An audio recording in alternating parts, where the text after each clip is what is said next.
అండి బాగున్నారా? మరి నేనైతే బాగున్నాను. మీ వెల్ విషర్‌ను. మీరు కూడా నా వెల్ విషర్స్. మనం అందరం కూడా సమాజం అనేటటువంటి జాయింట్ ఫ్యామిలీలో మెంబర్సమండి. ఇప్పుడు మన ఫ్యామిలీలో మనం ఎలాగో మనం కూడా సమాజంలో మరి మెంబర్స్‌మే. కాబట్టి మన కుటుంబం తర్వాత నెక్స్ట్ మనం పట్టించుకోవాల్సింది సమాజం అనేటటువంటి జాయింట్ ఫ్యామిలీ. ఎందుకంటే మన కుటుంబం వరకే మనం ఉన్నామనుకోండి ఏమైతుంది, మరి ఈ యొక్క దోపిడీలు ఎక్కువైపోతాయి, దొంగతనాలు ఎక్కువైపోతాయి, నేరాలు ఎక్కువైపోతాయి. అన్ని డిపార్ట్మెంట్లలో ఉన్నాయండి నేరాలు ఘోరాలు. ఎవరు కూడా స్వచ్ఛందంగా ఈ రోజులలో ఉద్యోగస్తులు కూడా చేయట్లేదండి. ఫర్ ఎగ్జాంపుల్ నేను చెప్తాను మీకు, పోలీస్ డిపార్ట్మెంట్ ఉందనుకోండి. పోలీస్ డిపార్ట్మెంట్ ఏంటది మనకు రక్షణ శాఖ, రక్షణ కల్పించేది. ఎక్కడ ఏదైనా కూడా రాష్ట్రంలో పోలీస్ శాఖ కదండి. అయితే ఏ రాష్ట్రంలో ఉన్నటువంటి ఆ మండలు, ఆ జిల్లాలో, ఆ ప్రాంతంలో ఉన్నటువంటి పోలీస్ స్టేషన్ పరిధిలో ఉన్న ప్రతి కుటుంబానికి కూడా ఎలాంటి అలజడులు, ఎక్కడ ఏ వార్డులో కానీ ఏ బస్తీలో కానీ ఎక్కడ కూడా చెలరేగకుండా కాపాడవలసినటువంటి బాధ్యత పోలీస్ శాఖకు ఉందండి. మరి పోలీసు వాళ్ళు ఈ రోజుల్లో ఏం చేస్తున్నారు? రోడ్డు మీద ఏదైనా యాక్సిడెంట్ అయ్యింది అని అంటే స్టేషన్కి కాల్ వస్తే వాడు తీరికతోని ఏదేదో చేసి అక్కడ పోయే వరకు వాడు చనిపోతాడండి. అలాంటి పరిస్థితి ఉంది. అంటే అంత అయిపోయినాక వస్తున్నారు వాళ్ళు. కొన ప్రాణం మీద ఉన్నప్పుడు వచ్చన్న వెంటనే అది చేసి హాస్పిటల్ పంపి ఆ ప్రాణాన్ని రక్షించాలా అనేది లేదండి. భయపడిపోతున్నారు, లేకపోతే లంసాలు తింటున్నారు, లేకపోతే ఆ కేసులు తారుమారు రాస్తున్నారు. మనము ఈ మధ్యన ఆంధ్రాలో కూడా చాలా విన్నాం, న్యూస్ల ద్వారా, యూట్యూబ్ల ద్వారా. కాబట్టి ఇటువంటి రకంగా ప్రతి డిపార్ట్మెంటు రాష్ట్రంలోనే కానీ దేశంలోని కానీ అన్ని శాఖలు ఈ రకంగా ఒకదాన్ని చూసి ఒకటి అంటువ్యాధిలాగా నష్టాన్ని కలిగిస్తున్నారండి సమాజానికి. అంటే మన ఇళ్లల్లో కూడా పోలీస్ ఉద్యోగం చేసే వాళ్ళు ఉండొచ్చు, అడ్వకేట్ ఉద్యోగం చేసే వాళ్ళు ఉండొచ్చు, లాయర్స్గా, అలాగే టీచర్స్ ఉండొచ్చు, మరి వైద్య రంగంలో వైద్యులుగా ఉండొచ్చు. ఏది చూసినా కానీ అంత స్వచ్ఛందంగా లేదండి, చెడిపోయింది వ్యవస్థ.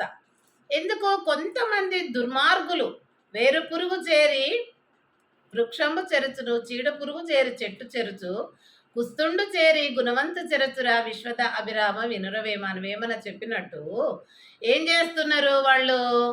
చెడ్డవాడు ఇంకొక 10 మందిని చెడగొడతారు.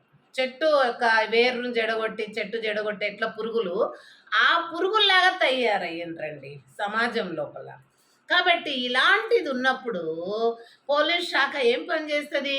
వాడు ఎవరైతే డబ్బు ఇస్తాడో, ఎవరిది తప్పు ఉంటుందో, యాక్సిడెంట్ ఎవడు చేసిండో వాడు ఎవరికి డబ్బు ఇస్తాడో వాని పక్కకు ఫేవర్లో రాస్తాడు. పొర బైపోని ఇదే తప్పు అంటాడు. ఇలా చేస్తున్నారండి పోలీస్ వాళ్ళు కూడా. కాబట్టి పోలీస్ శాఖ అనేది శాంతి భద్రతలకు భంగం వాటిల్లకుండా చూడాలి. అదే ఎలక్షన్స్ డ్యూటప్పుడు కూడా వాళ్ళు అక్కడిక్కడ కూడా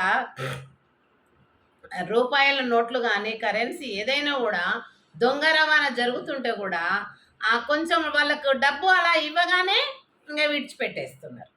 అందుకే దొంగలు దొంగ పని చేస్తూనే ఉన్నారు ఎలక్షన్స్లలో కూడా. ఆ డబ్బు పంచియడానికి, మరి ఆ డబ్బు పంచి పెట్టడానికి ఆ లీడర్లకు, పెద్ద లీడర్లు చిన్న లీడర్లకు ఇస్తారన్నట్లు, నువ్వింత వంచుకో ఇన్ని కోట్లు, మరి మీరందరూ కలిసి దొంగ ఓట్లో ఏది నాకు వేపియాలి, నన్ను గెలిపియాలి అనేటటువంటి పద్ధతిలో జరుగుతుందండి ఎలక్షన్స్. అందుకని ఆ రవాణా ఎక్కడ జరుగుతుందో, ఏ వేళ ఆ యొక్క దొంగ నోట్లది అలాంటిది మరి పోతుంటాయో కార్లు అలాంటివి, వాటిని తనిఖీ చేసి కూడా వాళ్ళు ఇంత నోట్ నిండా రూపాయల కట్టలు పెట్టేస్తే వాడు జోబులో పెట్టుకొని వాడిని పెడుతున్నాడు, వాడు చేసుకునే పని చేస్తున్నాడు. ఈ రకంగా అంత దొంగ దోపిడీలే ఉన్నారండి. మరి ఈ రకమైనటువంటి మనం ఎన్నో వింటున్నాం. ఇప్పుడు మన ఇళ్లలో నుంచి పోలీసులుగా వచ్చే పిల్లలు కావచ్చు, వైద్యులుగా వచ్చే పిల్లలు కావచ్చు, అంటే ఇవాళ చదువుతున్నారు, రేపైతే ఆయా ఉద్యోగాలకు వస్తారు కదా. మరి ఇప్పుడున్న రోగమే వాళ్ళు అంటించుకొని చేస్తే ఇంకా నాశనం అవుతుంది. 10 దినాలకు పోయే కాలము ఆ 2 రోజులలో పోతుంది.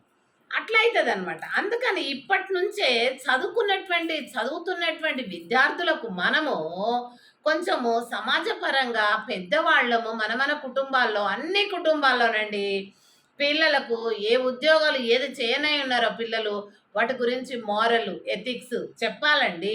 ఇలా చేయండి, ముందు వాళ్ళలాగా చేయకండి. మనం ఇప్పుడు పోలీసు వాళ్ళ గురించి చెప్తా ఉంటాం.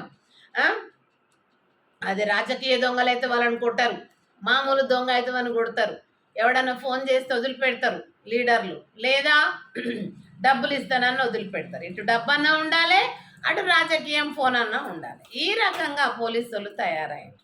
కనుక ఇటువంటి వ్యవస్థ మారాలి అని అంటే ఇక జరుగుతూనే ఉంటుంది, ఇక మనం భరించక తప్పదు. కానీ రేపు చదువుకున్నటువంటి పిల్లలు ఆ యొక్క పోలీసు శాఖలో ఉద్యోగానికి వెళ్ళినప్పుడు లంసాలకు, డబ్బులకు, ఈ దొంగ బెదిరింపులకు, దొంగ ఫోన్ కాల్స్కి భయపడకుండా నిర్భయంగా వాళ్ళు ప్రమాణం చేసినటువంటి పద్ధతి ప్రకారం వాళ్ళ యొక్క ఉద్యోగాన్ని కొనసాగించాలని మనము మన పిల్లలకు మన కుటుంబాలకు చెప్పుకోవాలండి. అన్నిటికంటే పోలీస్ ఉద్యోగమే తొందరగా వస్తుంది, ఎర్నింగ్ అనేది. దానికి పెద్ద క్వాలిఫికేషన్ అవసరం లేదు, 10th ఇంటర్ అవ్వగానే జాయిన్ చేస్తారు. కాబట్టి తొందరగా ఉద్యోగంలోకి రావాలంటే దాంట్లోకి వెళ్తారు. అంటే దానికి తోడు లంసాలు కూడా బాగా ఉంటాయి, డామినేషన్ ఉంటుంది. వాళ్ళు ఏం చేస్తారు, అవసరమైన చోట వాడు కింద మీద ప్రాణాలు పోతున్నాయంటే వాడు చచ్చిపోయినాక పోతాడు. ఎక్కడైనా యాక్సిడెంట్ అయిందంటే అట్లానే చేస్తున్నారు, ఎక్కడైనా ఏదైనా అయ్యిందంటే దొంగతనం జరిగిందంటే దొంగ పోయినాక వస్తాడు. ఇంకా దొంగలకు వాళ్ళకు కూడా లింక్ ఉంటుందంట.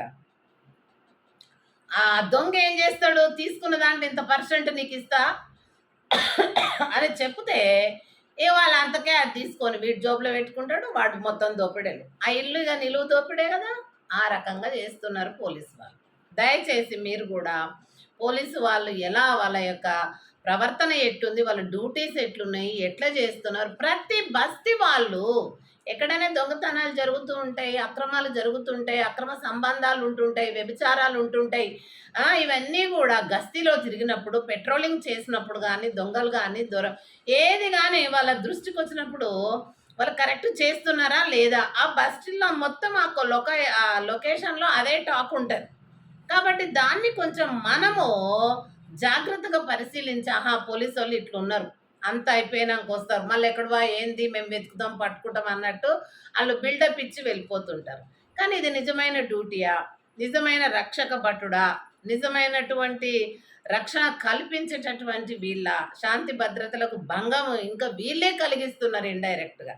కాబట్టి దయచేసి సమాజమా మేల్కొని మన కుటుంబాలలో మన పిల్లలకు చేయబోయే ఉద్యోగాల గురించి కొంచెం ఎక్స్ప్లెయిన్ చేసి మోరల్ ఎథిక్స్ను చెప్పి ఆ పిల్లలను ఆయా ఉద్యోగాలకు ఆశీర్వదించి పంపాలని, మరి దేశం అంతా సమాజం అంతా మరి సుభిక్షంగా ఉండాలని కోరుకుంటూ, అందులో మనం ఉండాలి, మన పిల్లలు వాళ్ళ పిల్లలు తరతరాలుగా మరి ఫిల్టరు చేయవలసినటువంటి బాధ్యత మనందరికీ ఉంది. కాబట్టి మరొకసారి మీకు ధన్యవాదాలు తెలుపుతున్నాను.